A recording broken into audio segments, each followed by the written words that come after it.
Many important guests in the room this morning, but I think it's important to point out that with us are many family members of citizens who were subject to human radiation experiment and some of the advocates who represent them. Their presence signifies that this administration's commitment to meeting our obligations of power, our willingness to share information, to respect the right of people to know the facts, the responsibility to limit secrecy, and that which is truly essential, and that is to make those who were wronged and harmed whole. When President Clinton came to Washington, he was dedicated to the task of rebuilding the relationship of trust between the citizens and its government. This advisory committee report, the President's response, and the actions he will direct many of us to take today are all evidence of our commitment and his commitment to rebuild the trust with the American people. Why did we do this? Why did the President direct his administration to open the doors on human radiation experiments? I believe that this openness puts us in a position as a nation to close many chapters of the Cold War, just as the President did by ending nuclear weapons testing for the United States, as the United States and Russia did in pointing our missiles away from each other, and in dismantling warheads and extending the NPT. And today, another step of that openness is coming clean on the human radiation experience. When the President appointed the advisory committee, he committed our whole government to a massive record search, which included some 840,000 pages and the declassification of some 3,020 documents. And we have made available to the American people these government records because they strike at the heart of the relationship between the American people and their government, and whether the government misused individual citizens. The President committed to do this without knowing where it would lead or whether the records would reveal government mistakes, cause embarrassments, or lawsuits. He did this because he believed that it was the right thing to do. Today, the President receives from Dr. Fadin and her colleagues on the President's Advisory Committee a report that tells the story of radiation experiments involving human subjects funded by the government. We did not realize when we began this journey the difficulty of the charge given these citizens. Eminent ethicists, physicians, scientists, citizens, even lawyers. For the past 18 months, the advisory committee members and their staff have devoted much of their lives to this investigation. They sacrificed their weekends, their vacations, and late hours. And in the end, for the committee, their actual working days to review the documents going back for decades. Today, they give us their best judgment as to whether persons were wronged. The nation owes to them, to their families, and to all the staffs that have worked on this issue, the generous gratitude for their public service, and most importantly, for the recommendations which the President will receive shortly. And most of all, we owe a gracious thanks to the family members who are here. Dr. Fadin.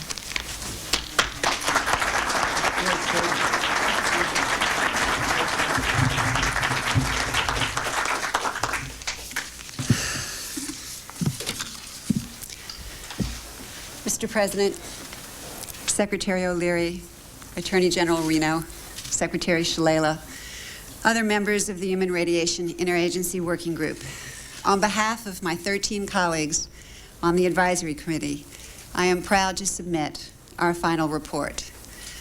We worked extremely hard over the last 18 months in order to inform you and the American people about what really happened to radiation research subjects in the Cold War period. With the assistance of federal agencies, private research centers and hospitals, and numerous citizens, we have assembled and reviewed hundreds of thousands of documents, many of which were previously secret. In 31 days of open hearings conducted in Washington and throughout the country, we have heard from hundreds of public witnesses. We have found that wrongs were indeed committed, both with experiments involving radiation and with intentional releases of radiation into the environment. In the pursuit of peace and the advancement of medicine, certainly two laudable goals, the rights and interests of individuals and communities were sometimes ignored.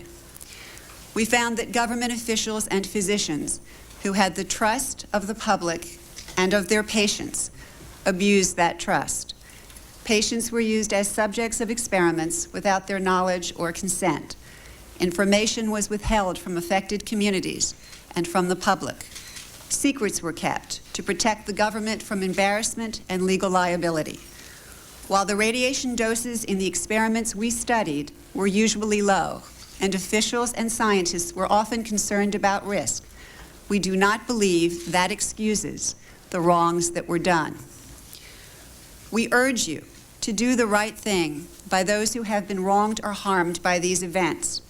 In our report, we recommend for your consideration guidelines for compensating former subjects. But if we are to keep faith with those who have suffered, we must all do more. Your extraordinary efforts have allowed the American people to learn about a piece of our history that we could not otherwise have understood. You have opened the doors of this nation's records, and they must stay open. You have recognized the price of secrecy in research for what it is, a legacy of cynicism and a legacy of distrust.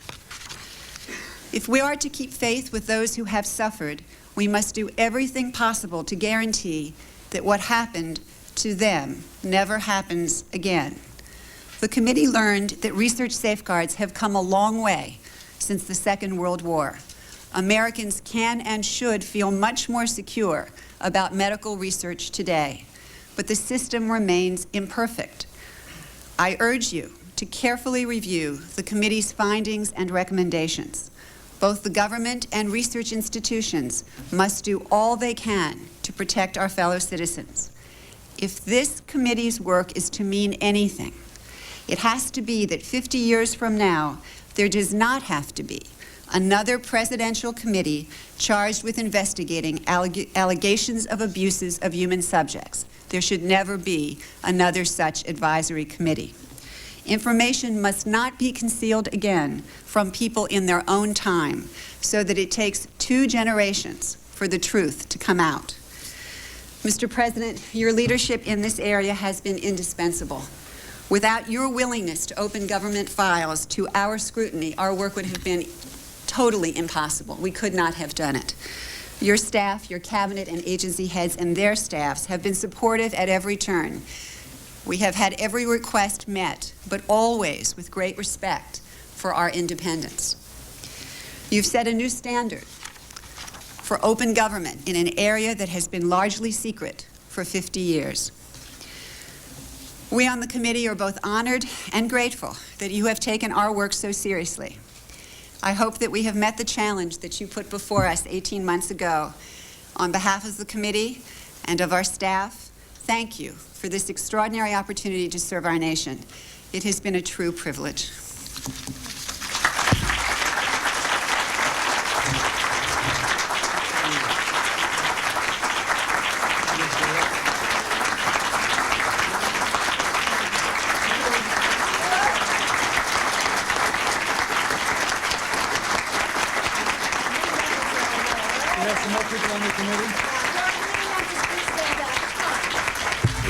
Committee members, please stand.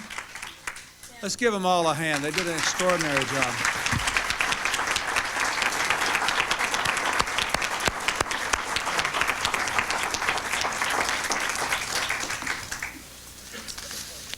Let me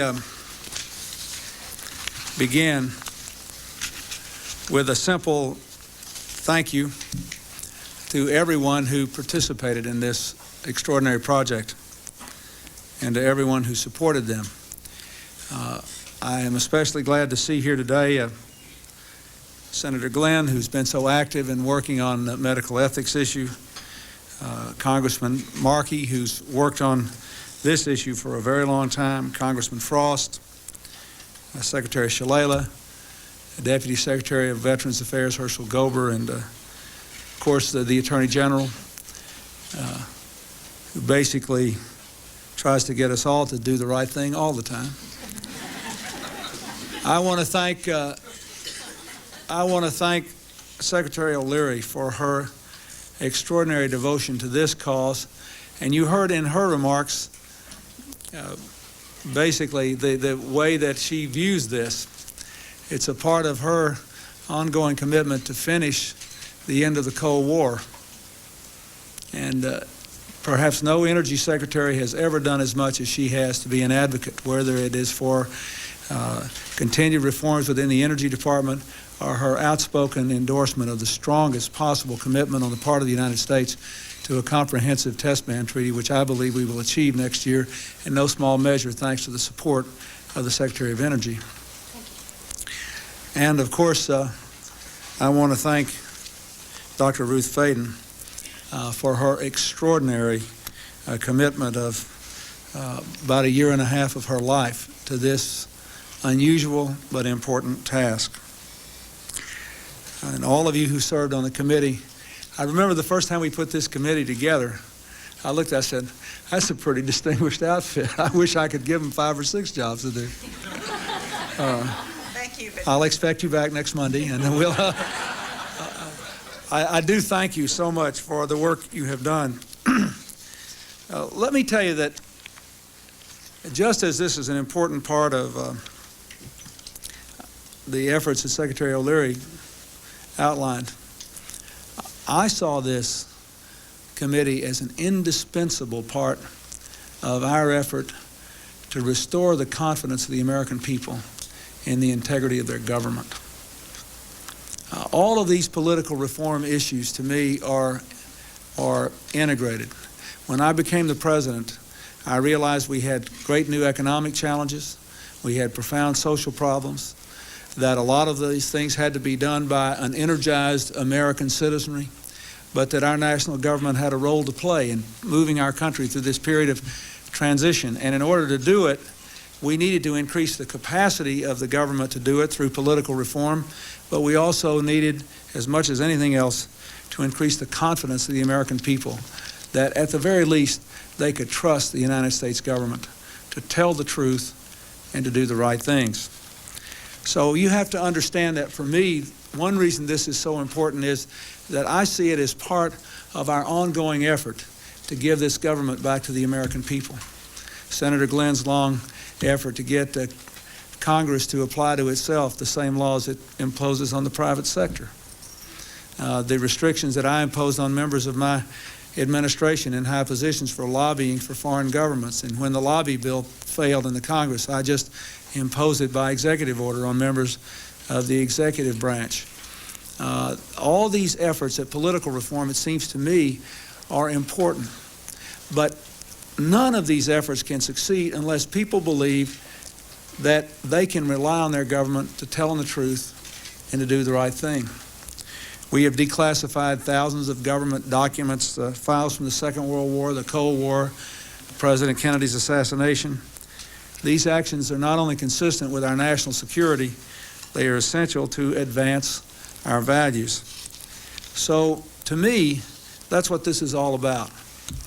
And to all those who represent the families who have been involved in these incidents, let me say to you, I hope you feel that your government has kept its commitment to the American people to tell the truth and to do the right thing. We discovered soon after I entered office that with the specter of an atomic war looming like Armageddon, far nearer than it does today, the United States government actually did carry out on our citizens experiments involving radiation. That's when I ordered the creation of this committee. Dr. Fayden and the others did a superb job. They enlisted many of our nation's most significant and important medical and scientific ethicists.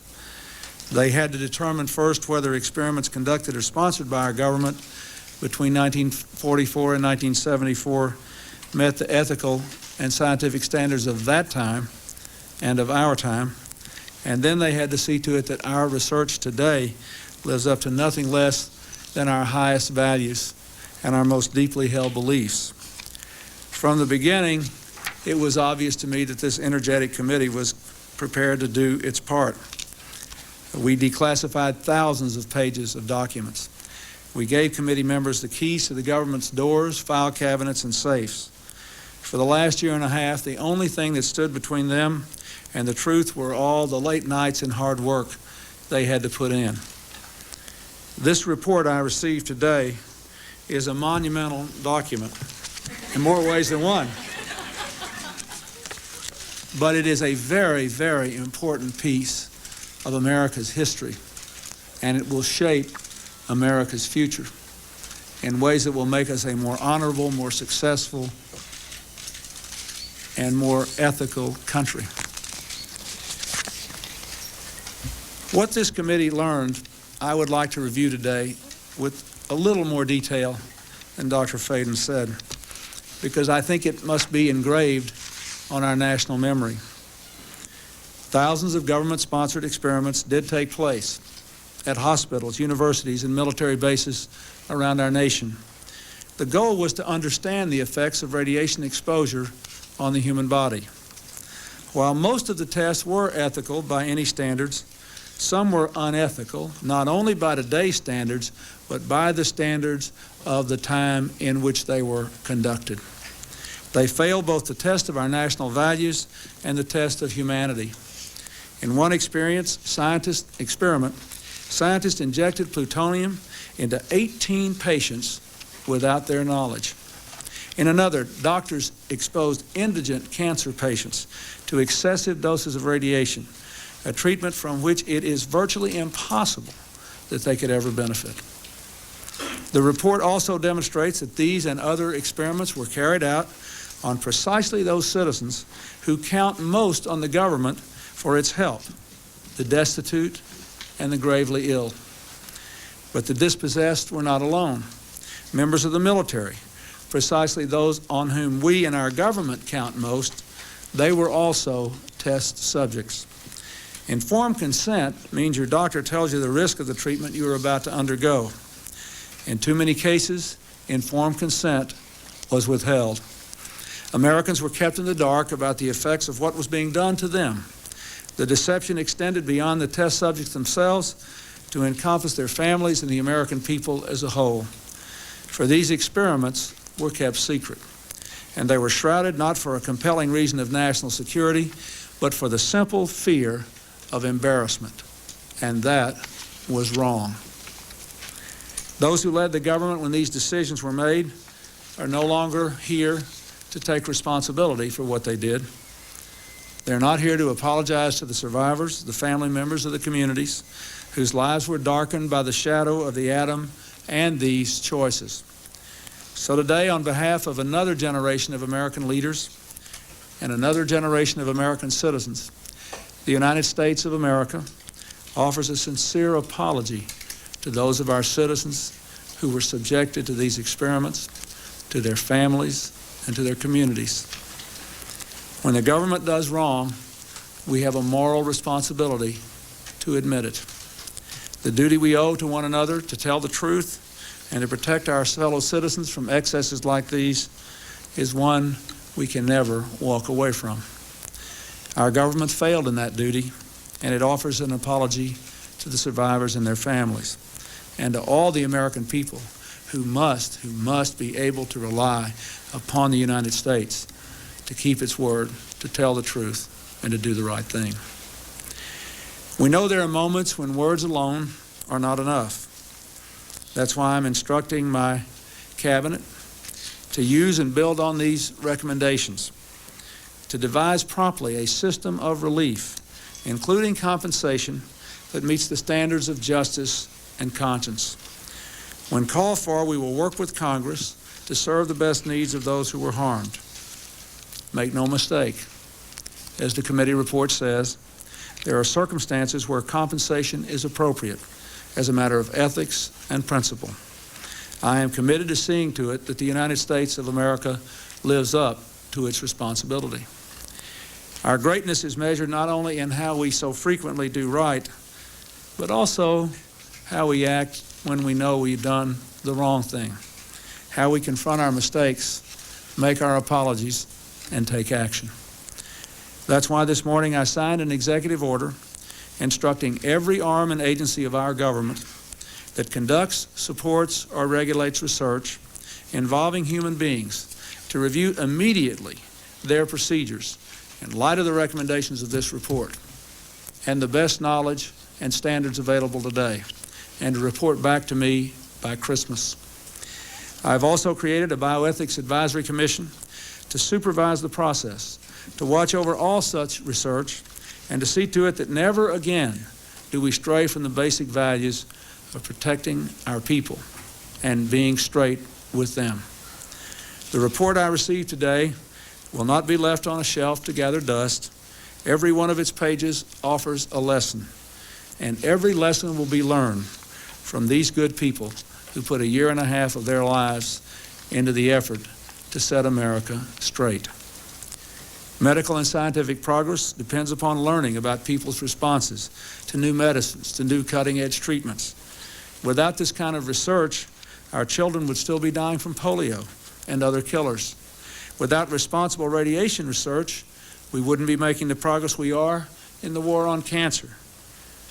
We have to continue to research, but there is a right way and a wrong way to do it.